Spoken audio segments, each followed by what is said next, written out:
అల్లూరి సీతారామరాజు జిల్లా ఏజెన్సీ పాడేరులో CPM party get together కార్యక్రమాన్ని నిర్వహించింది. పాడేరులో ఎస్పీ ఆఫీసు సమీపంలో ఉన్న విఆర్ ఫంక్షన్ హాల్ వద్ద ఈ సమావేశాన్ని నిర్వహించారు. ఈ సమావేశానికి ముఖ్య అతిథిగా సిపిఎం పార్టీ రాష్ట్ర కార్యదర్శి శ్రీనివాసరావు పాల్గొన్నారు.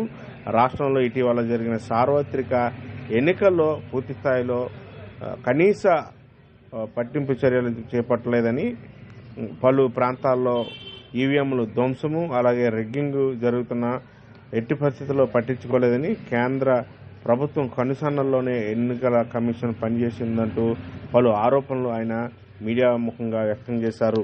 చెప్పటం ఇస్తే ఏదో జరిగిపోద్దని చెప్పటం అనేది చాలా అన్యాయమైన విషయం. ఎందుకంటే కౌంటింగ్ సమయంలో ఏ బూతులు ఎన్ని ఓట్లు వచ్చినది ఏజెంట్ అందరూ స్పష్టంగా తెలిసిపోతుంది.